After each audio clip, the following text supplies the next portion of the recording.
Equation. ये दो चीज समझने की कोशिश करते हैं हम लोग।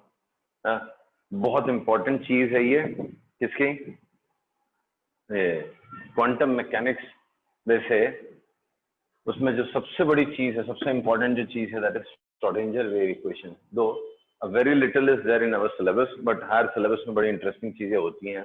आई have not studied but have heard, right. So Schrodinger wave equation and wave function, तो समझने की कोशिश करते हैं कि ये दोनों चीजें क्या है, वेव फंक्शन क्या होता है और श्रोडिंगर वेव इक्वेशन क्या होता है, क्योंकि इसी को सॉल्व करके आपके आगे की सारी चीजें बनी हुई है। सो वेव फंक्शन क्या है, ठीक, ये पार्टिकल है, right, and this particle behaves like a wave. आपने बोल दिया ये पार्टिकल है, माइक्रोस्कोपिक पार्टिकल है, and it has a wave nature, it shows wave nature, right. अब देखो, एक स्ट्रिंग है, एक स्ट्रिंग है, एक स्ट्रिंग में एक वेव जा रही है, I can see it, I can feel it, I can see it, I can feel it. अगर मैं एक पिक्चर बनाऊं, अगर मैं एक स्नैपशॉट लूं किसका, एक ये स्ट्रिंग में एक वेव जा रही है, राइट, तो उसका अगर मैं स्नैपशॉट लेता हूं तो I can see a picture like this, right. ऐसा एक फॉर्म वेव का दिखता है मुझे, ठीक है। और तो और थोड़ी देर के बाद अगर एक पिक्चर लूंगा मैं, तो ये वेव आपको ऐसे दिखाई देगी, थोड़ी सी आगे शिफ्ट हुई दिखाई देगी। और तो और आपको थोड़ी देर के बाद फील आएगा कि ये पार्टिकल्स ही हैं जो ऊपर नीचे हो रहे हैं, राइट। तो क्या वेव कर रहा है, तो वेव डिस्प्लेसमेंट हर पार्टिकल के चेंज करते जा रहा है, राइट। पार्टिकल वेव क्या कर रहा है, पार्टिकल्स का डिस्प्लेसमेंट चेंज कर रहा है, कभी पार्टिकल यहाँ है, कभी पार्टिकल यहाँ है, कभी पार्टिकल यहाँ है, ऐसे ऐसे कर रहा है। हाँ सर, राइट। अच्छा, ये वेव की पिक्चर आपको नजर आ रही है, क्या चीज चेंज हो रही है इनमें, फ्लक्चुएट हो रही है, ऑसिलेट हो रही है, वो भी आपको नजर आ रहा है, ठीक है। सबसे इंटरेस्टिंग चीज, इसकी इक्वेशन भी होती है, मैथमेटिकल इक्वेशन भी होती है। ओरिजिन से x डिस्टेंस पे अगर कोई पार्टिकल है तो उसका t सेकेंड्स के बाद डिस्प्लेसमेंट होता है a sin 2 pi t by T minus x by lambda. अभी देख के डर लग रहा होगा, बट ये हमारे सिलेबस में है, लास्ट चैप्टर है फिजिक्स का। तो विल लर्न कि पहले हम सीखेंगे वेव क्या होती है फिजिक्स में, फिर उसका पिक्टोरियल रिप्रेजेंटेशन देखेंगे, दिखती कैसे है wave, how it looks like, उसका शेप कैसा होता है वो देखेंगे। उसके बाद उसका मैथमेटिकल फॉर्म भी देखेंगे, इक्वेशन भी देखेंगे, ठीक है। हेलो। तो ये चीज अभी ज्यादा डरावनी लग रही होगी, बट ये सिंपल है, ये आपके समझ के अंदर की चीज है, बहुत आसानी से आप समझ जाओगे, राइट। सवाल ये है कि मैटर वेव में क्या चीज बदल रही है, उसमें कौन सा डिस्प्लेसमेंट चेंज है, कि पार्टिकल इधर फ्लक्चुएट कर रहा है, ऑसिलेट कर रहा है, उसमें क्या है। सर एक बार हमारे समझ में सवाल, जैसे ये पिक्चर, ये तो मुझे क्लियर दिख रहा है, क्या चीज चेंज हो रही है, क्या ऑसिलेट कर रहा है, पार्टिकल्स ऊपर नीचे हो रहे हैं, राइट। जैसे ये वेव आगे जाएगी पार्टिकल्स को डिस्टर्ब करेगी, इधर ऊपर नीचे मूव कर, इसमें क्या हो रहा है, यहाँ पे क्या चीज चेंज हो रही है, एक पार्टिकल मूव कर रहा है, तो they were trying to find out what is waving in it. Particle has a wave character. तो भाई इसमें क्या वेव जैसा है, wave, what is waving, what is changing in it, इसमें क्या चेंज हो रहा है। क्या उस क्वेश्चन की तरफ आप बढ़ पाए, या अभी समझ ही नहीं पाया मैं क्वेश्चन क्या बोल रहा हूँ। सर समझ गए सर। हाँ, तो बहुत मतलब after matter waves were described, scientists were trying to find what is waving in matter wave। एक पार्टिकल अगर चल रहा है तो उसमें क्या वेव कर रहा है, राइट। उसमें तो ऐसा कुछ डिस्प्लेसमेंट या वेलोसिटी ऐसे फ्लक्चुएट करते हुए मुझे कुछ नजर नहीं आ रही थी। Then what is waving in it. तो या जैसे इसका मैथमेटिकल फॉर्म है, तो क्या इस मैटर वेव का भी मैथमेटिकल फॉर्म हो सकता है। हाँ सर। अगर आप बोलते हो, हाँ, अगर आप बोलते हो कि वेव है, तो वेव का तो मैथमेटिकल फॉर्म भी होता है। Let it be a longitudinal wave और transverse wave, in fact like electromagnetic waves भी आप पढ़ोगे 12th में, उसका भी मैथमेटिकल फॉर्म होता है। तो क्वेश्चन इज भाई, इस वेव का भी कौन सी मैटर वेव का, मैटर वेव का भी तो कोई वेव फॉर्म होना चाहिए ना, उसका भी कोई मैथमेटिकल फॉर्म होना चाहिए, राइट? तो वो चीज है वेव फंक्शन। क्या है वो? Wave function. फंक्शन वर्ड का मतलब आपको ऑलरेडी पता ही है, right? Any quantity which depends on x we say is a function of x. Any quantity which is a function which changes with respect to time तो we say is a function of time. तो एक quantity उन्होंने बनाई wave function, right, which is denoted by psi, is read as psi. P is silent. तो इसका symbol ऐसा ओम जैसा समझ लो या यू बना लो, ऐसा रहता है। जल्दी में अपन ऐसे ही बनाते हैं, राइट? ये हो गया अन। How it is read? It is read और spelled as psi, PSI, right? It's wave function. It is, ये किसका फंक्शन है? It's function of coordinates, right? ऐसा हम लोग लिखेंगे, वेव फंक्शन ऑफ x और वेव फंक्शन ऑफ y और wave function of z. So it's function of coordinates. Are you watching में? Yes sir. And this function, जैसे यहाँ पे भी हम लोग पढ़ेंगे ना, ये y लिखा हुआ ना, y is function of x and t.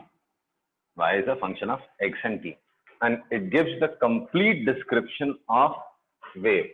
कि किस टाइम पे कौन सा पार्टिकल कितनी एनर्जी रख रहा होगा, कितना एम्पलीट्यूड होगा, कितना डिस्प्लेसमेंट होगा, सब कुछ देता है। वैसे ही wave function gives complete mathematical description. Wave function आपको क्या देगा? Gives mathematical description of matter wave, right?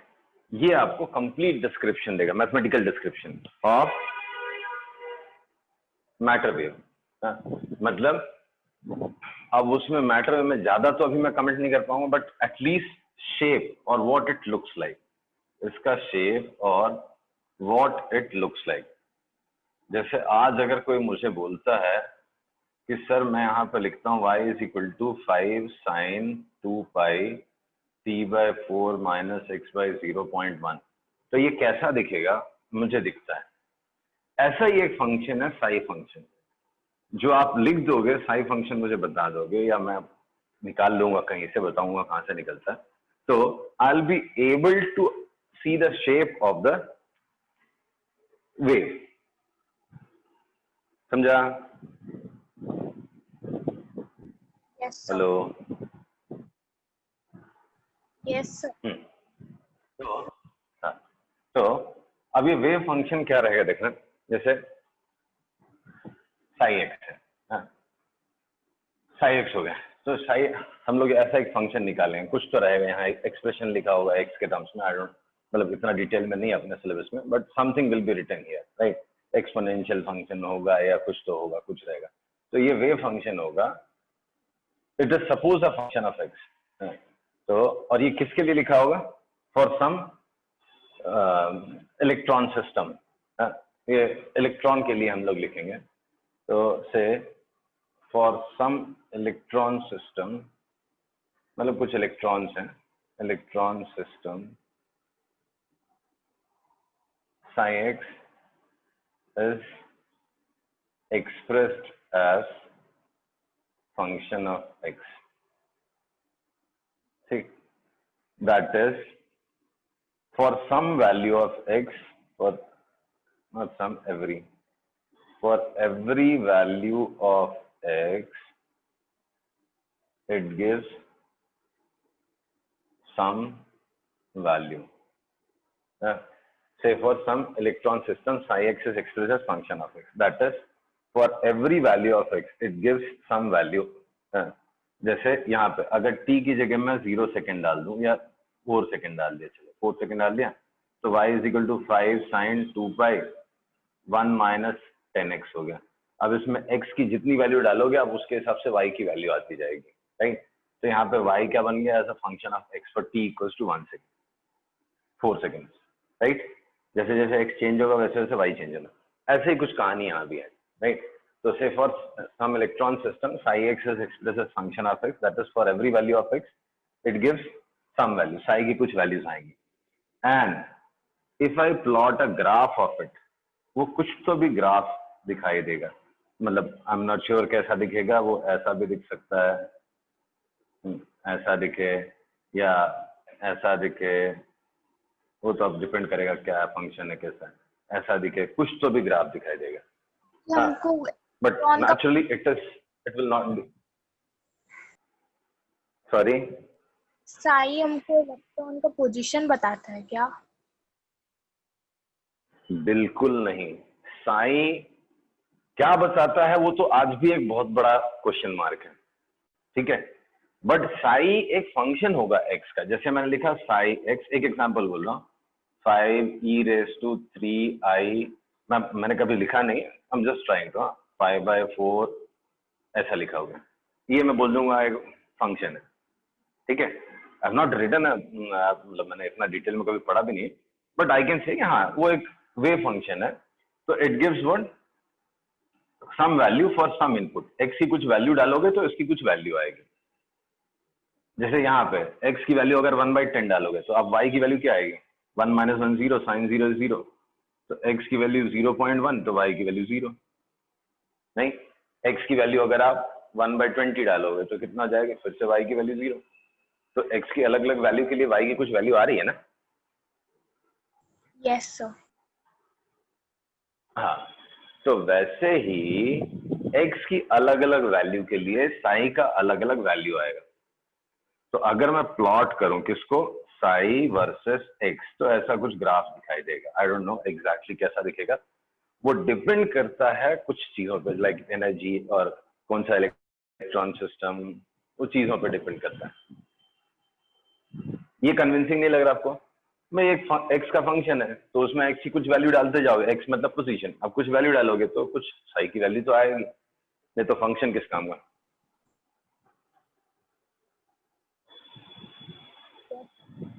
नहीं कन्विंस हो? नहीं सर समझा। सॉरी सर समझा sir.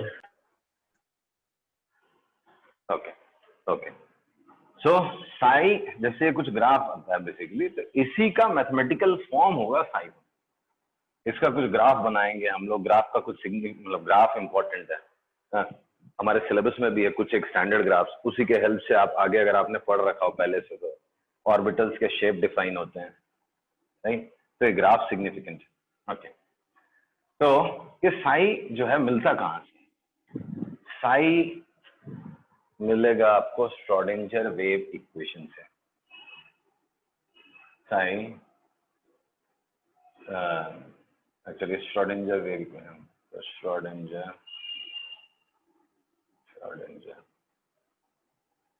gave us a equation, क्या इक्वेशन था ना, del square by del x square plus del square by del y square del square by del z square plus 2 pi square m upon h square e minus b per psi is equal to 0। इसको बोलते हैं Schrodinger wave equation, दिख रहा है ना पूरा। So this is known as Schrodinger wave equation.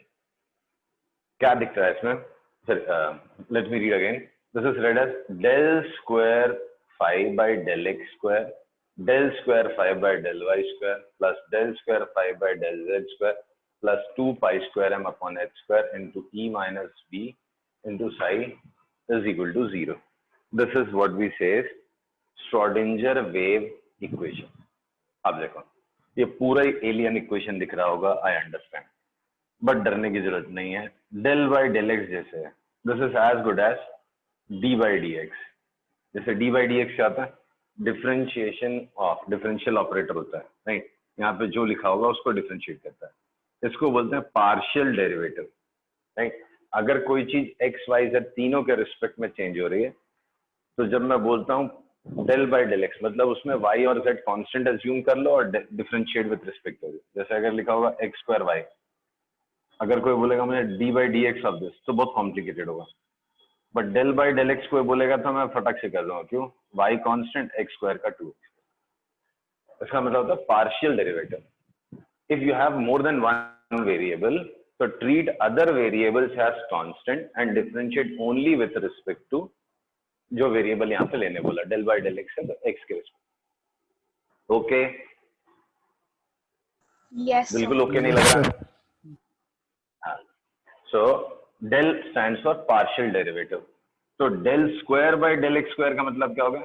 Second order partial derivative. जैसे 2 बार differentiate करेंगे हम लोग एक्स के रिस्पेक्ट में, तो we say second order partial derivative with respect to X. ऐसे ही del square by del Y square होगा, second order partial derivative with respect to X. ऐसे ही del square by del Y square. ये सब साई से आपकी जान पहचान पहले ही करा दी आपने, मैंने। साई क्या है? साई सा, hello, Wave function. Wave function है, राइट। यही आगे चल के आपको सारी डिस्क्रिप्शन देगा वेव की, right. So this is wave function. ये तो जान पहचान आपकी पहले ही हो गई, बहुत ज्यादा नहीं पर थोड़ी तो, right. M stands for mass of electron, H stands for Planck's constant, capital E stands for total energy, V stands for potential energy, M stands for mass of electron, H stands for Planck's constant, E stands for energy of electron, V stands for potential energy, potential energy। ठीक है, तो सारी चीजें आपको समझ में आ गई वहां पर जो दी रखी है हमने। ठीक है, आई वो समय। Yes. हेलो। यस सर समझ। अब सवाल ये है कि इसको सॉल्व करके क्या मिलेगा? As I said, Schrodinger gave us an equation, solution of which is wave function. इसी को सॉल्व करेंगे ना हम लोग। फॉर्चुनेटली अनफॉर्चुनेटली अपने सिलेबस में नहीं है, राइट। तो इसका ही जो सॉल्यूशन होता है, इसी का सॉल्यूशन जो होगा वो सॉल्व करके वेव फंक्शन आएगा एंड एनर्जी, राइट। इसी के सॉल्यूशन में साई और ई आता है, right.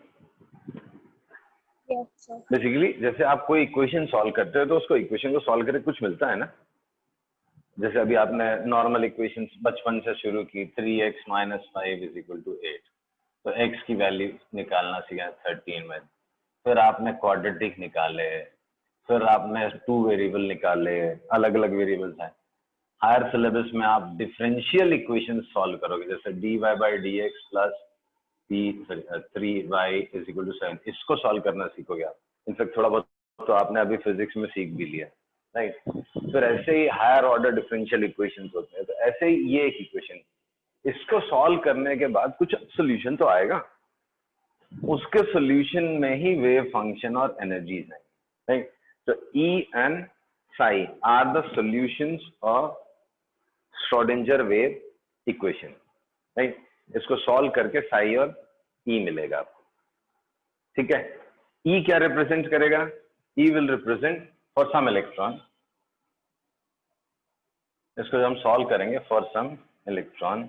E will represent what? E represents quantized energy, quantized energy, energies of electron, right.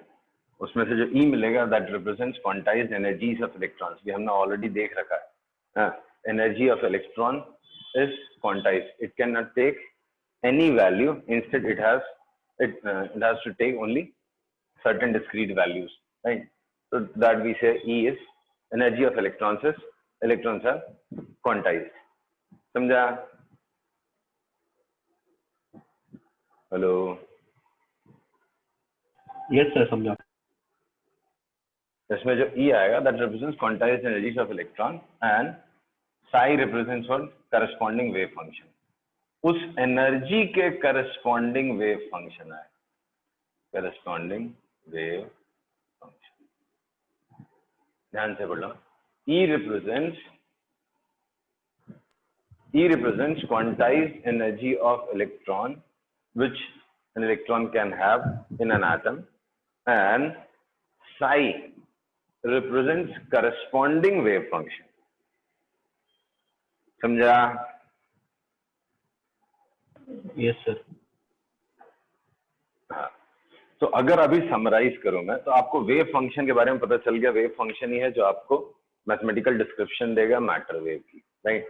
आप एक इलेक्ट्रॉन को एक वेव से एसोसिएट कर रहे हो, वो वेव दिखेगी कैसे, शेप क्या होगा, राइट, उसका मैथमेटिकल इक्वेशन क्या होगा, वो साई से मिलेगा। ठीक है, साई कहां से मिलेगा आपको? श्रोडिंगर वेव इक्वेशन से।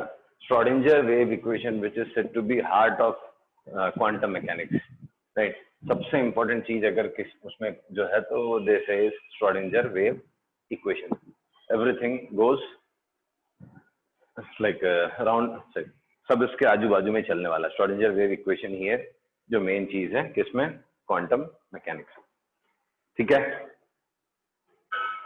तो श्रोडिंगर वेव इक्वेशन आपने जो देखा that will be solved for some electron system और सम इलेक्ट्रॉन, और उसका जो सोल्यूशन आएगा that will be psi and E. Psi and E are the solutions of it. मन में इमेजिन करो। तो क्योंकि अब मेरे पास इक्वेशंस नहीं लिखने के लिए, because I have not studied to that level, तो I can not write, otherwise मैं लिख के आपको इमेजिन करा था। आप मन में इमेजिन करो, एक लंबी सी इक्वेशन है, उसको सॉल्व करके साई और ई आएगा। ई क्या रिप्रेजेंट करेगा उसमें? Quantized energy of electron in an atom.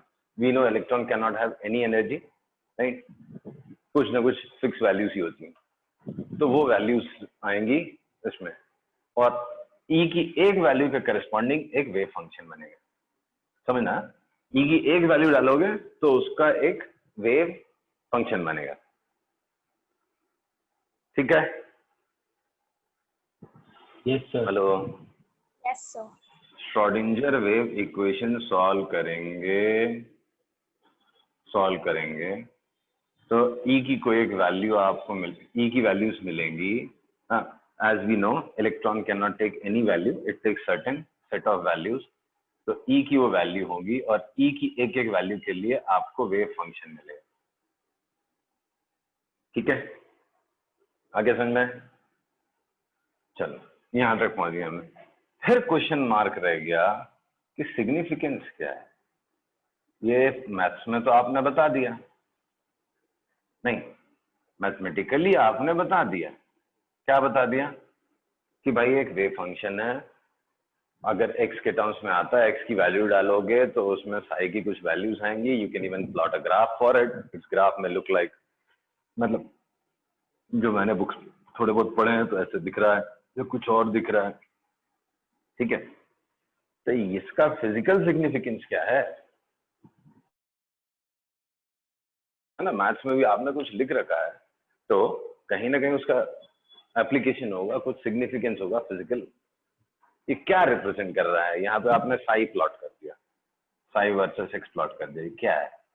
तो जब आपने वेव प्लॉट करी थी एक y इज इक्वल टू ये लेके, तो मुझे पता था ये क्या था। This is current position of these particles. These particles are displaced from here and now are at these positions.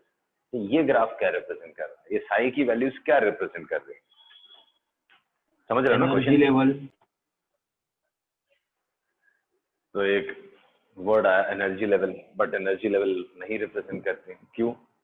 इस एनर्जी लेवल के करस्पॉन्डिंग वेव फंक्शन आया, और उस वेव फंक्शन को आपने प्लॉट किया है। तो पहले ही बता दूं, श्रोडिंगर को खुद को नहीं मालूम था ये जो उसने निकाला है वो क्या रिप्रेजेंट करता है।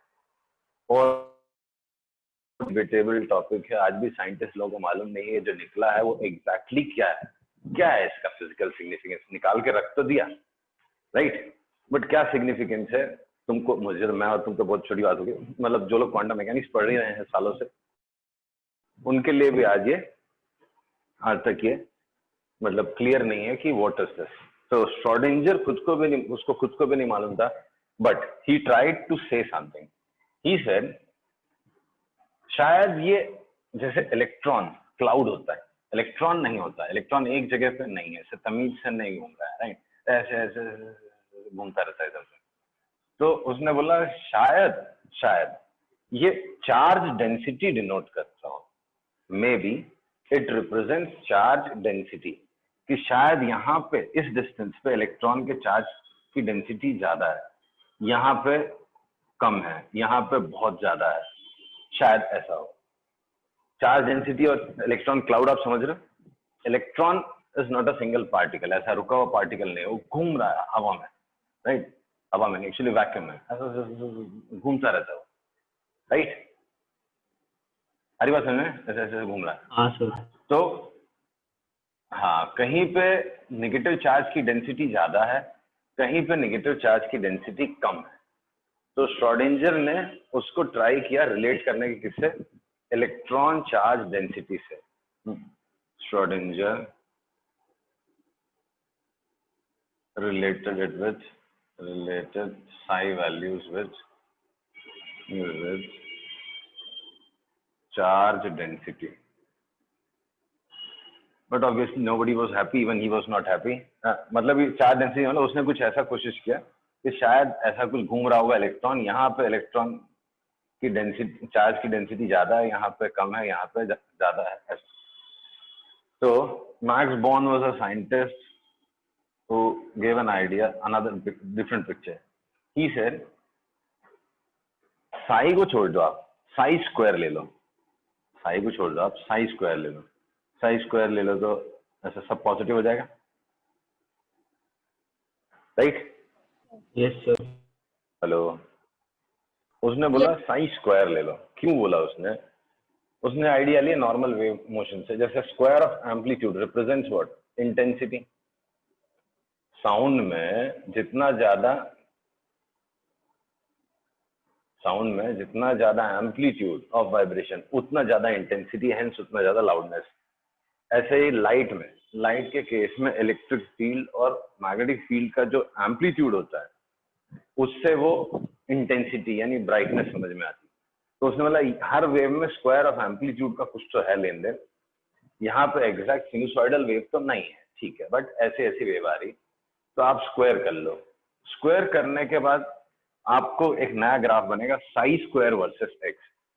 और उसने बोला साई स्क्वायर का फिजिकल सिग्निफिकेंस कुछ नहीं है, but Sai square at any point gives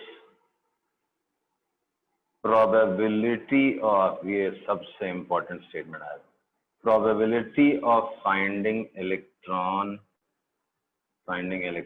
at that point, electron at that point, समझना? सी श्रोडिंगर सेड ये शायद से इलेक्ट्रॉन डेंसिटी रिप्रेजेंट करता है। अगर आप क्लोजली देखोगे तो दोनों सेम ही चीज है। जहां पे इलेक्ट्रॉन के मिलने का चांस ज्यादा है, ज्यादा देर इलेक्ट्रॉन जहां रुकता है वहां पे इलेक्ट्रॉन डेंसिटी ज्यादा होगी, चार्ज डेंसिटी ज्यादा होगी, ठीक है, बट इग्नोर इट। उसने बोला था charge density. Max Born was a scientist who said forget about psi, psi छोड़ दो, आप साई स्क्वायर की बात करो। उसने रिलेट किया कि हर एक वेव में क्या होता है, एम्पलीट्यूड का स्क्वायर लेते हैं, square of amplitude, right.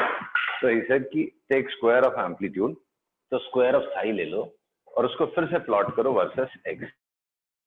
Square versus x उसने प्लॉट कराया और उसने बोला Sai square at any point gives probability of finding electron at that point. जहां पे साई स्क्वायर की वैल्यू 0 है, ये पॉइंट्स पे साई स्क्वायर की वैल्यू 0 है, तो यहाँ पे इलेक्ट्रॉन मिलेगा ही नहीं। ऐसे पॉइंट्स को आगे चल के हम नोड बोलेंगे, right. So the points where psi square value is 0, points where psi square is 0, points where psi square is 0, electron cannot exist, electron cannot exist। जहां पे साई स्क्वायर की वैल्यू 0 है वहां पे इलेक्ट्रॉन एग्जिस्ट ही नहीं कर सकता। साई स्क्वायर की वैल्यू अगर थोड़ी भी रहेगी, भले बहुत कम ही सही, बहुत कम भी सही, जैसे भी रहे, जहां भी अगर साई स्क्वायर की वैल्यू है, ठीक कुछ भी है, तो वहां पे इलेक्ट्रॉन के मिलने की प्रोबेबिलिटी है। यहाँ पे देखो साई स्क्वायर की वैल्यू सबसे ज्यादा है, तो इस रीजन में इलेक्ट्रॉन के मिलने का चांस सबसे ज्यादा है, फिर इस रीजन में है, फिर इस रीजन में है, इनमें मिल ही नहीं सकता, फिर कम होता जाता है इलेक्ट्रॉन के मिलने का चांस। बट यहाँ पे सबसे ज्यादा टाइम इलेक्ट्रॉन स्पेंड करेगा, यहाँ पे उससे कम, यहाँ पे उससे कम। आ रहा है समझ में? नहीं ना? यार है तो समझा। सर एक बार बताना वापस। सॉरी, सी